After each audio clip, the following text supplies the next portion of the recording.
నమస్కారం city news తెలుగుకి స్వాగతం. ఈనాటి వార్తా విశేషాలు. ఉత్తరాంధ్రకు జగన్ చేసిందేమీ లేదని మంత్రి నారా లోకేష్ విమర్శించారు. ఒక ఐటీ పరిశ్రమను కూడా తీసుకురాలేదని చెప్పారు. ప్రధాని మోదీ పర్యటనపై సమీక్ష అనంతరం విశాఖలో ఆయన మీడియాతో మాట్లాడారు. కియా పరిశ్రమను తీసుకువచ్చింది చంద్రబాబే. వైసీపీ పాలనలో రాష్ట్రం నుంచి కంపెనీలు తరలిపోయాయి. గతంలో సిపిఎస్ రద్దు చేస్తామని చెప్పారు. చేశారా? ప్రస్తుతం దేశంలో భారీగా పింఛన్ ఇస్తోంది ఏపీనే. గత ప్రభుత్వం పెట్టిన బకాయిలు మేము చెల్లిస్తున్నాం. గాడి తప్పిన పాలనను సరైన దారిలో పెడుతున్నాం. విశాఖకు భారీగా ఐటీ కంపెనీలు తీసుకువస్తాం. ఏపీకి కావాల్సిన ప్రతి ప్రాజెక్టుని రాష్ట్రానికి చెందిన కేంద్ర మంత్రులు అడుగుతూ ఉన్నారు. అన్ని ప్రాంతాలకు నీరు అందించే బాధ్యతను కూటమి ప్రభుత్వం తీసుకుంటుంది అని లోకేష్ తెలిపారు.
సిపిఎస్ రద్దు చేస్తున్నారు.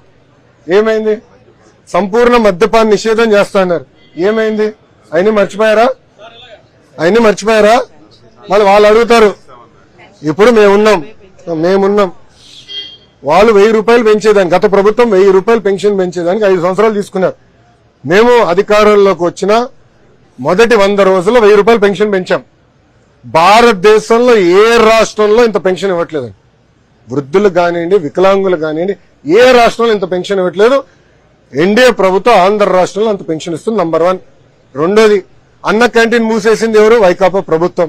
మూసేసిన అన్న క్యాంటీన్ తిరిగి ప్రారంభించింది ఎవరు? ఎన్డీఏ ప్రభుత్వం. రెండోది. మూడోది, దీపం పథకం హామీ ఇచ్చాం, అమలు చేశాం. తల్లికి వందనం మేము డేట్స్ ఇచ్చాం. రైతులకు ఇవ్వాల్సింది కూడా మేము డేట్స్ ప్రకటించాం. మత్స్యకారులు కూడా మేము చెప్పాం. ఇప్పుడు అడుగుతున్నారు, నేను చూడి అడుగుతా, ఎందుకు మీరు బకాయిలు పెట్టారు? మళ్ళీ ఫీ రీఎంబర్స్మెంట్ బకాయిలు మీరు ఎందుకు పెట్టెళ్లారు? స్కూల్ కిట్ కి 1000 కోట్ల రూపాయలు బకాయిలు పెట్టెళ్లారు. ఆ బకాయిలు మేము చెల్లిస్తున్నాం.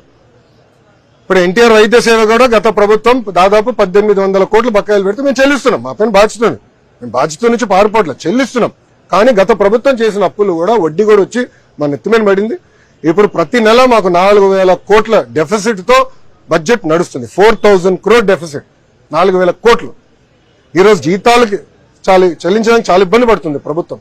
కానీ కేంద్ర ప్రభుత్వ సహకారంతో లిటరలీ మేము నెట్టుకుని వస్తున్నాం. ఇంకా టైం పడుతుంది. విధ్వంసం మామూలుగా చేయలేదు.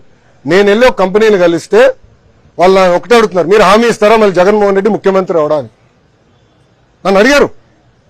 అదేంటి ఇట్లా అంటే, గతంలో మేము ఇబ్బంది పడ్డాం కదా. గతంలో ఇట్లానే రెన్యూబుల్ ఎనర్జీ పీపీఎల్ క్యాన్సిల్ చేశారు, లూలు తరిమేశాడు, ఇట్లా అనేక కంపెనీలు తరిమేశారు. కియా మోటార్స్ కూడా బాగా ఇబ్బంది పెట్టారు. సో మీరు మాకు గ్యారంటీ ఇస్తారా జగన్మోహన్ రెడ్డి అనే వ్యక్తి ఆ పార్టీ అధికారంలోకి రాదు, అప్పుడు మేము వచ్చి పెట్టుబడి పెడతాం అని చెప్తున్నారు. లిటరల్లీ బాండ్ పేపర్ మీద నన్ను సంతకం పెట్టమంటున్నారు.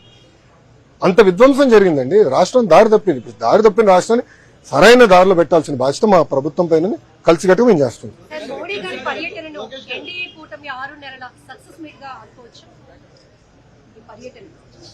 అమ్మా, గతంలో నేను చెప్పా, డబుల్ ఇంజిన్ సర్కార్ ఇది. కేంద్ర రాష్ట్ర ప్రభుత్వంలో ఒకే ప్రభుత్వం, కేంద్ర రాష్ట్రంలో ఒకే ప్రభుత్వం అంటే అభివృద్ధికి. గత ప్రభుత్వం శాంతి భద్రతల్ని గాలికి వదిలివేసిందని హోంమంత్రి అనిత విమర్శించారు. విశాఖ సెంట్రల్ జైల్లో ఫోన్ కనిపించిందన్న ఆరోపణలతో ఆమె విశాఖ సెంట్రల్ జైలుని పరిశీలించారు. ఈ సందర్భంగా ఆమె మాట్లాడారు. జైల్లో గంజాయి వాడుతున్నారని ఆరోపణలు వచ్చాయని చెప్పారు. విశాఖ సెంట్రల్ జైలు లోపల వివాదాస్పద ఘటనలపై విచారణ జరుగుతుందని అన్నారు. ఇప్పటికే కొంతమందిని విశాఖ కేంద్ర కారాగారం నుంచి ఇతర జైలుకి బదిలీ చేసినట్లు తెలిపారు. రాష్ట్రంలో శాంతి భద్రతలకి విఘాటం కలిగితే ఉపేక్షించేది లేదని ఈ సందర్భంగా హెచ్చరించారు. విశాఖ జైలులో ఘటనలపై కమిటీ వేసినట్లు చెప్పారు. 10 రోజుల్లో నివేదిక రాగానే బాధ్యులపై కఠిన చర్యలు తీసుకుంటామని అనిత హెచ్చరించారు. మన విశాఖపట్నం కేంద్ర కారాగారం ఏదో ఒక సందర్భంలో న్యూస్లోకి వస్తూనే ఉంది. విషయం ఏంటంటే లాస్ట్ సూపరింటెండెంట్ కూడా సస్పెండ్ చేసే పరిస్థితి కూడా మీ అందరికీ కూడా తెలుసు. ఎందుకంటే లోపలికి గాంజా సరఫరా అన్నది జరుగుతుంది. కొంతమంది స్టాఫ్ లోపల ఖైదీలకి గాంజా సరఫరా చేస్తున్నారు అన్నట్టుగా కొన్ని ఆరోపణలు రావటం, దాని నేపథ్యంలో లాస్ట్ టైం కూడా మేమందరం కూడా దీని మీద ఎంక్వైరీ వేయడం జరిగింది. కొన్ని నిజాలు బయటపడిన తర్వాత కొంతమందిని కూడా అక్కడ నుంచి సస్పెండ్ చేయడం కూడా జరిగింది. అయితే ఆ రోజు నుంచి నేను లాస్ట్ టైం ఇక్కడికి ప్రెజెంట్ విజిట్కి ఫార్మల్ విజిట్కి వచ్చినప్పుడు కూడా నేను చాలా సందర్భాల్లో ఇక్కడ అబ్జర్వ్ చేసి వాళ్ళందరినీ కూడా కొంచెం ఎలర్ట్ చేయడం జరిగింది. ఎందుకు ఈ మాట చెప్తున్నానంటే ప్రతిసారి మేడం ఏంటి లాస్ట్ 5 years గురించి మాట్లాడతారని మీరు అనుకోవచ్చు, కానీ ఆ ల్యాప్సెస్ అన్నవి చాలా క్లియర్గా మేము ఫేస్ చేయాల్సిన పరిస్థితి వచ్చింది. లాస్ట్ గవర్నమెంట్ కంప్లీట్గా ప్రిజన్స్ తాలూకా సెక్యూరిటీ పర్పస్లో కానీ వాటి మెయింటెనెన్స్ విషయంలో కానీ లోపల అసలు కనీసం ట్రాన్స్ఫర్స్ విషయంలోని కానీ లోపల ఏం జరుగుతుంది అన్నది కంప్లీట్గా వదిలేశారు. మేము వచ్చిన తర్వాత ప్రతిదీ కూడా పిన్ టు పిన్ మేము అబ్జర్వ్ చేసుకొని పిన్ టు పిన్ మేము ఎంక్వైరీ చేసుకొని ప్రతి ఎక్కడా కూడా ఇబ్బంది లేకుండా చూసుకునే బాధ్యత మేము తీసుకుంటా ఉంటే కొన్ని సందర్భాల్లో కొంతమందికి అది ఇబ్బంది కలిగే పరిస్థితులు రావచ్చు. ఆ ఇబ్బందులు ఎవరికి ఎన్ని ఇబ్బందులు కలిగినా కూడా సెక్యూరిటీ సేఫ్టీ అన్నది ముఖ్యం. కాబట్టి ద సేమ్ టైం లోపల ఎలాంటి ప్రిజనర్స్ మనం అనేసరికి లోపల ముద్దాయిలందరూ కూడా రకరకాల కేసులో బయట లేదండి. నేను ఇప్పుడే చెప్పాను, ఎక్కడ కూడా సర్వేలెన్సెస్ ఏ మూలన కూడా ఒక్క చిన్న పార్ట్ కూడా వదలకుండా అన్ని ఏరియాస్ నుండి కూడా ఈరోజు సీసీ కెమెరాస్ పెట్టమని ఇప్పుడే మేము చెప్పడం జరిగింది. వితిన్ 10 days లో మొత్తం monitoring and command control room లో సూపరింటెండెంట్ రూమ్ లో ఎవ్రీథింగ్ ఏ మూలన చూసినా కూడా ప్రెజెంట్ కనిపించేటట్టుగా మేము ఈ రోజు సీసీ కెమెరాస్ పెట్టడానికి కూడా సిద్ధపడ్డాం. ఇంత చిన్న మొక్క మీకు చూపించమన్నా కూడా చూపిస్తాను, పెద్ద విషయం ఏం కాదు. బయట ఎంక్వైరీకి పెద్ద టైం కాదండి. నాకు మహా అయితే ఒక 10 days 15 days లో మాకు రిపోర్ట్ వస్తుంది.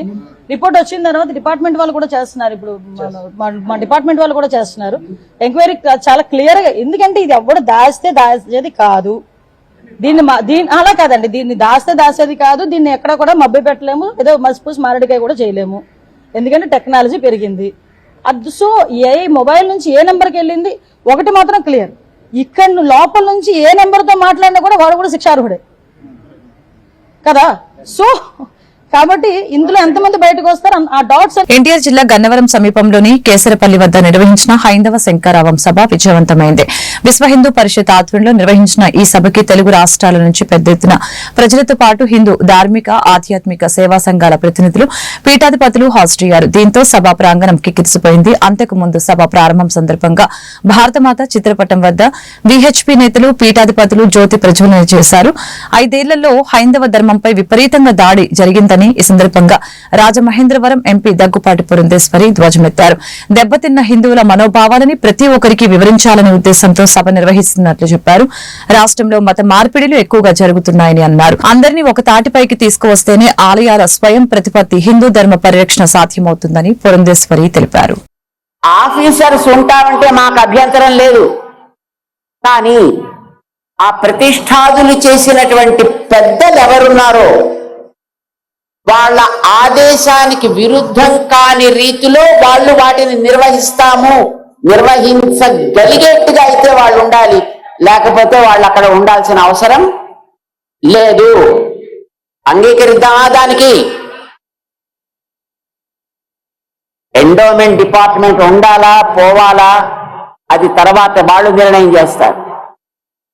కానీ ఇప్పుడు మనం కోరేది ఒకటే, ఏ ఆలయమైనా, అది చిన్న ఆలయమైనా, తిరుపతి లాంటి దుర్గా అమ్మవారి ఆలయం లాంటిదైనా, వేములవాడ లాంటి ఆలయం, ఏ ఆలయమైనా కానివ్వండి, ఆ ఆలయపు విధానం, ఆలయపు సంప్రదాయం, ఆలయపు పద్ధతి, అక్కడ ఆచారం, అక్కడ కట్టుబాట్లు వాళ్ళు చెబితే మనం అందరం వాటిని పాటిస్తున్నాం.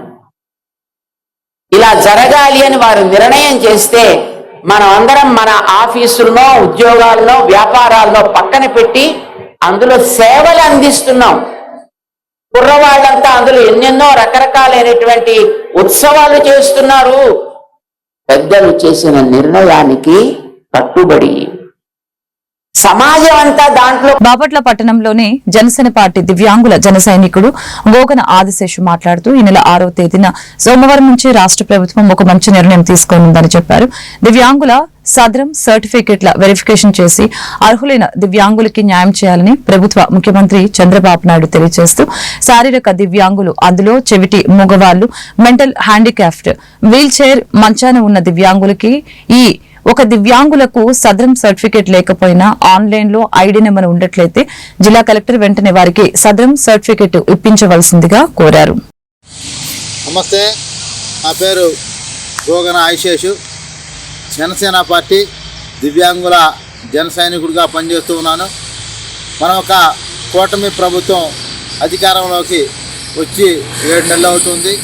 ఈ ఒక 7 నెలల్లో ఈ రాష్ట్రంలో ఉన్న నా ఒక దివ్యాంగులు ఎవరైతే ఉన్నారో, గుడ్డి, కుంటి, మోగ, మెంటల్ హ్యాండిక్యాప్డ్ దివ్యాంగులు ఎవరైతే ఉన్నారో వారందరూ కూడా మరి అన్యాయం జరిగిందని చెప్పి రాష్ట్ర ముఖ్యమంత్రి చంద్రబాబు నాయుడు గారి దృష్టికి తీసుకెళ్ళి ఉన్నారు. ఎందుకనంటే గతంలో జగన్మోహన్ రెడ్డి గారు ముఖ్యమంత్రి అయినప్పటి నుంచి మరి ఆయన ముఖ్యమంత్రిగా దిగిపోయినంత వరకు కూడా ఆయన దగ్గర పనిచేసిన నాయకులు కానీ, వాలంటీర్లు కానీ, ఎవరైతే సచివాలయ సిబ్బంది కూడా దివ్యాంగుల సర్టిఫికేట్లు మరి దొంగ సర్టిఫికేట్లు తీసుకొచ్చి మరి ఒక్కో నియోజకవర్గానికి మరి 3,000, 4,000 దొంగ సర్టిఫికేట్లు మరి తీసుకొచ్చి పెట్టారు. వాళ్ళు దండుకోవటం కోసం మరి దివ్యాంగుల సర్టిఫికేట్, దొంగ సర్టిఫికేట్ తీసుకొచ్చి పెట్టారు. ఈ విషయంలో మా కూటమి ముఖ్యమంత్రి వర్యులు మరి చంద్రబాబు నాయుడు గారి దృష్టికి, ఉప ముఖ్యమంత్రి పవన్ కళ్యాణ్ దృష్టికి మరి లోకేష్ బాబు గారి దృష్టికి తీసుకెళ్ళి ఉన్నారు. మరి ఒకటే ఎరా తీసుకెళ్తే వాళ్ళు పట్టినట్టుగా ఉన్నారు. మరి అర్హులైన దివ్యాంగులు అందరూ కూడా మేము అయ్యా ఇట్ట ఇబ్బంది పడుతున్నాము అని చెప్పి చెబితే మరి కూటమి ప్రభుత్వం ఒక మంచి నిర్ణయం తీసుకోనుంది. దివ్యాంగుల సర్టిఫికేట్లు అన్నీ కూడా వెరిఫికేషన్ చేయండి. అర్హులైన దివ్యాంగులు ఎవరైతే ఉన్నారో వారికే పెన్షన్ అందిద్దాము అని చెప్పి కూడా మరి ముఖ్యమంత్రి వర్యులు చంద్రబాబు నాయుడు గారు ఒక మంచి నిర్ణయం తీసుకున్నాడు. రేపటి నుంచి మరి ఒక సర్టిఫికేట్లో వెరిఫికేషన్ చేస్తూ ఉన్నారు. అర్హులైన నా ఒక దివ్యాంగులు ఎవరైతే ఉన్నారో, గుడ్డి, కుంటి, మోగ, చెవుడు, మెంటల్ హ్యాండిక్యాప్డ్ ఎవరైతే ఉన్నారో వారందరూ కూడా మరి న్యాయమే జరిగిద్ది. మరి ఫేక్ సర్టిఫికెట్లు వాళ్ళు ఎవరైతే ఉన్నారో వారికే అన్యాయం జరిగిద్ది.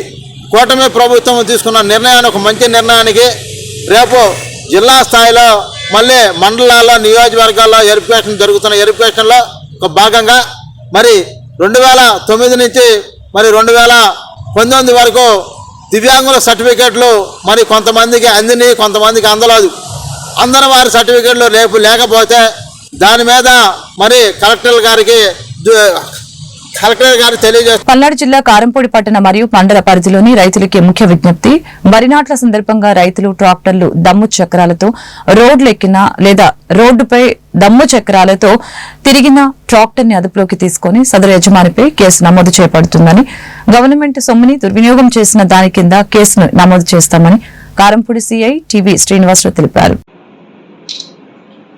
కారంపూడి సర్కిల్లో గల 3 పోలీస్ స్టేషన్ పరిధిలో గల రైతులకి పోలీసు వారి విజ్ఞప్తి. కొత్తగా ఇప్పుడు ఈ పొలాలు దుక్కులు తినడానికి దుక్కి కోసం ఏర్పాటు చేసే ఇనప చక్రాలు ఏర్పాటు చేసుకొని ఈ తారు రోడ్లు కొత్తగా వేస్తా ఉన్న రోడ్ల మీద వెళ్ళడం వల్ల రోడ్లు డ్యామేజ్ అవుతున్నాయి. దీనివల్ల వేసిన రోడ్లు తొందరగా పాడైపోవడానికి ఆస్కారం ఉంటుంది. కాబట్టి దయచేసి రైతులు మీరు గమనించగలరు. ఒక పావు గంట, అరగంట స్పేర్ చేసి ట్రక్కుల్లో వేసుకెళ్లేదానికి ఆ కొద్ది టైం కూడా కేటాయించుకోకుండా ఆ దమ్ము వీటితో రోడ్ల మీద రావడం వల్ల రోడ్డు పాడైపోతుంది. ఇది ఒక మోటార్ వెహికల్ వ్యాక్కి వైలేట్ చేసినట్టే కాకుండా గవర్నమెంట్ ప్రాపర్టీకి భంగం కలిగించిన దాని కింద కూడా తీసుకోబడుతుంది. కేసులు కూడా రిజిస్టర్ చేయబడతాయి. గత 3-4 రోజుల నుంచి తీసుకురావటం, వార్నింగ్ ఇవ్వటం, ఇలా చేయకూడదని కౌన్సిలింగ్ చేయడం జరిగింది. రేపు సోమవారం నుంచి ఖచ్చితంగా కేసులు పెట్టడం జరుగుతుంది. దయచేసి రైతులు గమనించి మీరు వాడుకోవాల్సిన రోడ్డును వాడుకునే విధంగా కాకుండా దమ్ముడు ట్రాలీతో కనుక తిప్పితే ఖచ్చితంగా పీడీపీపీ యాక్ట్ కూడా వేస్తామని మూలంగా రైతులకు తెలియజేస్తాం. పల్నాడు జిల్లా చిలుకలూరుపేట పట్టణం చౌత్ర సెంటర్లో గల సువర్చల సహిత వీరాంజనేయ స్వామి దేవస్థానం నందు ఆదివారం పూర్వభద్ర నక్షత్రం కావడంతో భక్తులకి దేవస్థాన కమిటీ ఆలయ పర్యవేక్షకులు గబ్బిట్టి బాలసుబ్రహ్మణ్యం ఆధ్వర్యంలో అన్నదాన కార్యక్రమాన్ని నిర్వహించడం జరిగింది. కార్యక్రమంలో మున్నలూరి శివశంకర్, అరవపల్లి శ్రీనివాసరావు, చేవూరి కృష్ణమూర్తి తదితరులు పాల్గొన్నారు.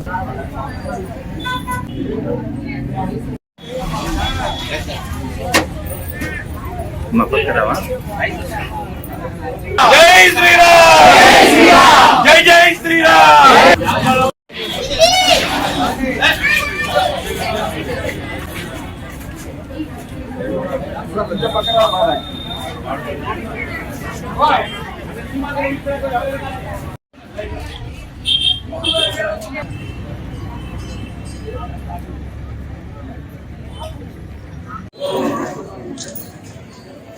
చౌత్రా సెంటర్ చిలుకలూరుపేట నుండి పూర్వభద్ర నక్షత్రం పురస్కరించుకొని స్వామివారి నక్షత్రమైనటువంటి పూర్వభద్ర నక్షత్రం పురస్కరించుకొని ప్రతి నెల కూడా అన్నదాన కార్యక్రమం జరుగుతూ ఉంది.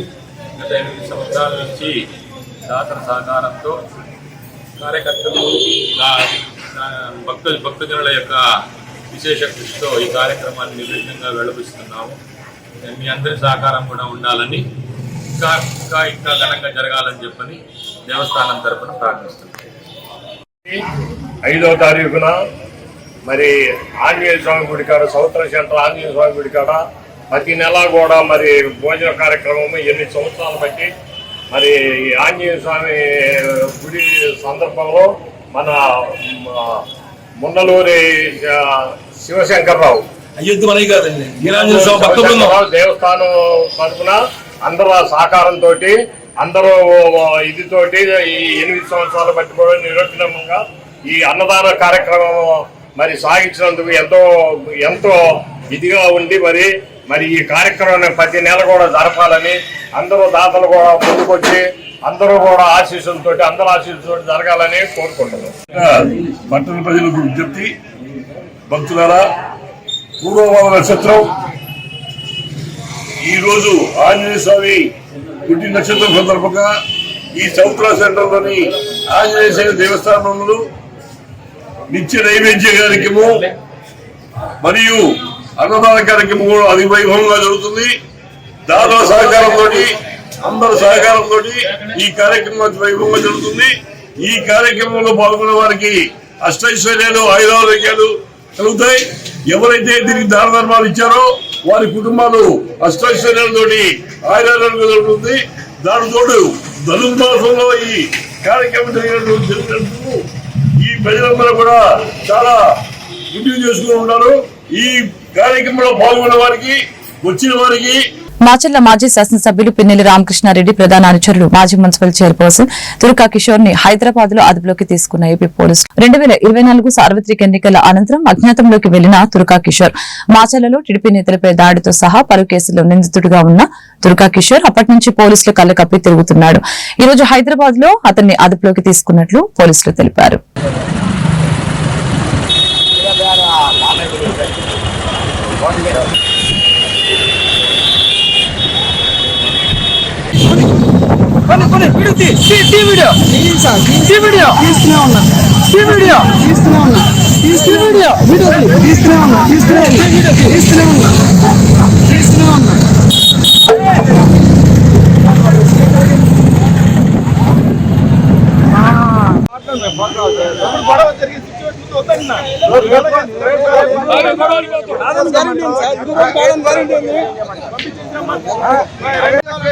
వీడియోలు ఉన్నాయి.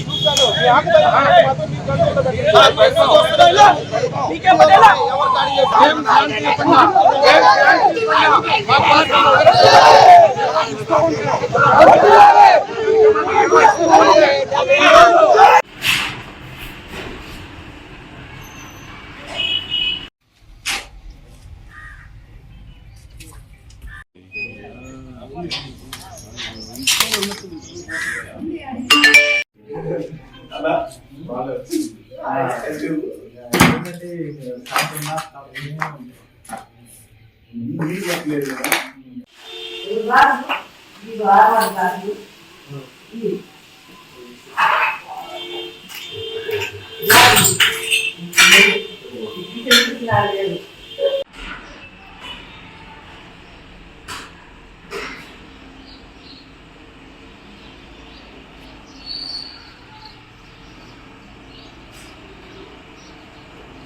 దాంట్లో డబ్బులు ఉన్నాయి. నేను ఇవన్నీ పగలబోతున్నా కానీ డబ్బులు తీసుకుంటారనుకోలే. ఏదో ఆరాము అది మాట్లాడతాను అరే దీంట్లో ఇలా డబ్బు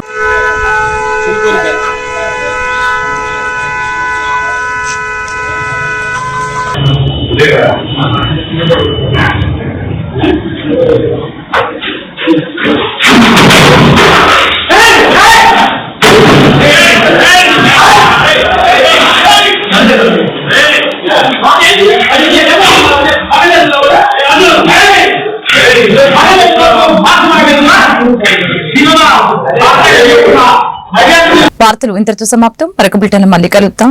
నమస్కారం.